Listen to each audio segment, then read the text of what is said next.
Good morning. What is happening? Dee Bonnie here, ER doctor turned marriage coach. I hope that you've had a good weekend, but even if you didn't, I want to speak to you. So let's get started with it today, because maybe this is going to be something that's going to shift your perspective a little bit and help you today and this week going forward. So I don't know what kind of a weekend you had or what things look like in your life, in your relationship. You may have had a weekend in which things were pretty decent. You guys were able to take a break from reality. Maybe there's normally a decent amount of conflict, and this particular weekend was actually, for whatever reason, pretty good. You just had some time with one another, or maybe you guys each had separate activities going on, and so there wasn't a lot of conflict there. But then Monday morning, right, sets in, and it's kind of back to the grind.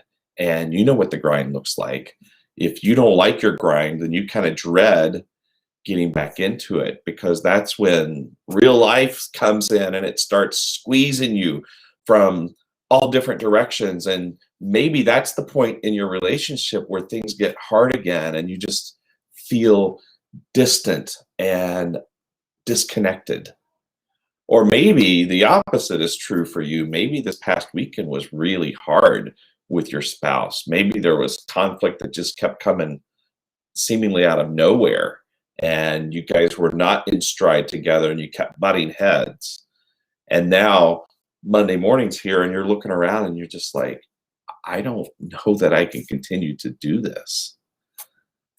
I get it. I've been there. I've been in both of those situations, right? Where it's like, okay, well, we do fine when we're alone and on vacation or whatever, when there's no stressors in my marriage is okay. Like, we get along well, at least as good roommates. And then I've been in the other scenario where it just seems like it's conflict after conflict after conflict. And you're like, what gives? I don't want to keep doing this. So what to do? Well, that's why you and I are talking, right? Because I've been through it. I want to guide you to greener pastures. I want to guide you, maybe not even to a different pasture. I want to guide you to a place where your grass is greener. But it's so easy when we're in the middle of this to feel like, man, I want to be in a different pasture. I want to be in a different pasture with somebody else. Guys, that's dangerous. You've heard the term, the grass isn't always greener on the other side.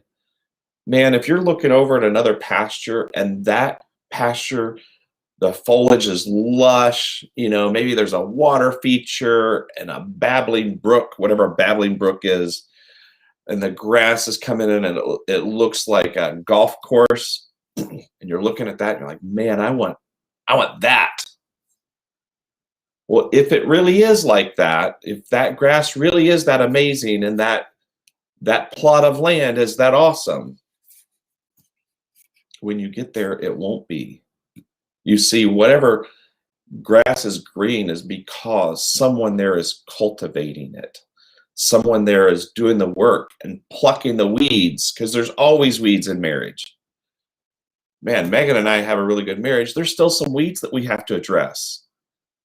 So if you see something that looks better to you and it's what you want, and you want to move out of your pasture with the person you're with into a pasture with somebody else, it's not going to work. We have to learn to do the work in our own space. Like, until you figure out how to make this work with this partner that you've promised your life to, until you figure that out, it's not going to get better. And moving on, you're just going to end up with the same cruddy grass, barren spots, crabgrass. Does anybody else out there hate crabgrass like I do? Our yard, physically, our yard was a mess last year. Like, our front grass was burnt looking and it looked horrible. And you want to know why that is? And our neighbors' yards look pretty good, even in the dry season. It's because Megan and I were not cultivating the grass. Now, we spend more time cultivating our marriage, so our marriage is better than our front yard. But we were not taking care of our grass, and now we have it taken care of, and it's starting to look better because Well, we're not doing the work. Somebody's doing the work for us. But the work is being done in our physical yard. And that's why it's different. So what about you? Like, where are you in your relationship? Are you guys like firing all cylinders and things are great and you just need to maintain? Or are you guys starting to struggle and you're seeing some of those brown patches, even grass fungus? Who knew that that was even such a thing? Even fungal infections in your relationship. You know, you got to take a look, you got to take inventory. And I'll tell you, because some of you today are watching this and some of you are thinking about divorce. I'm going to tell you how to never get divorced. Never mention the word divorce. Never open up that possibility. Never have that discussion. Make a decision today that whatever's going on in our relationship, you and I are stuck together. So we can either continue like this in mediocrity or pain, or we can figure out what we need to do to make it better. And that's what I want for you. I don't want anybody just hanging out in a marriage and suffering through just to be. I want you guys to have an amazing marriage. And I want to show you how. And guys, it takes work. It takes work to even realize that leaving isn't on the table. It's not even a possibility for us. Even that part takes work because we're not conditioned to think that way. We're conditioned to think that if I'm not happy, and especially if I'm not happy and you're not happy, we just need to go our separate ways so we can find happiness. That's baloney. What you're going to do is you're going to recreate that same landscape that you have right now until you get in to do the work. And there's so much less pain if you do the work right now with the person you're with. Guys, divorce is expensive. It's financially expensive. It will deplete you of your time. It will deplete you of your emotional reserves. I've been through it twice. I don't ever want to go through that again. It's horrible. And I tell you, when the atomic bomb went off in our marriage 4 years ago, we were facing that, right? And thank God we decided to do the work, because now we have this relationship that is just incredible, where we're excited to see each other every day. And I want that for you. So today's message is understand that your grass is not going to green up until you start tending to your grass. And that does not happen passively. That takes literal active work on your part and hopefully on your spouse's part. But I'm telling you, if you just start doing this better yourself, it impacts your spouse. Like, I truly believe in almost every circumstance that one spouse can completely start changing the trajectory of the marriage just by learning how to do things differently.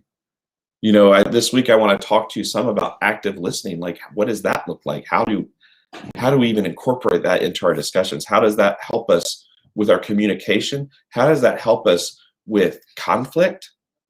Active listening is hard, and I am not by nature a good active listener, but I will share with you this week some secrets for how I learned to do that and how you can too. Completely changed my marriage. Listen, I love you guys. I hope this blesses you. If you want to get some information about being a founding member of our membership site, shoot me an email, d@dbonnie.com. Click subscribe, share this with your community, because people around you, even if your marriage is amazing, people around you, theirs is not. They need some help. And the way we change America, the way we change this country, is by keeping families together, not just for the sake of staying together, but for the express purpose of having a wonderful, loving, amazing home in which we're raising children to set that bar just as high in their relationships. If you and your spouse transform your marriage to something incredible, you impact not only your children, but your grandchildren. I love you guys. I hope you have a really good week. Let's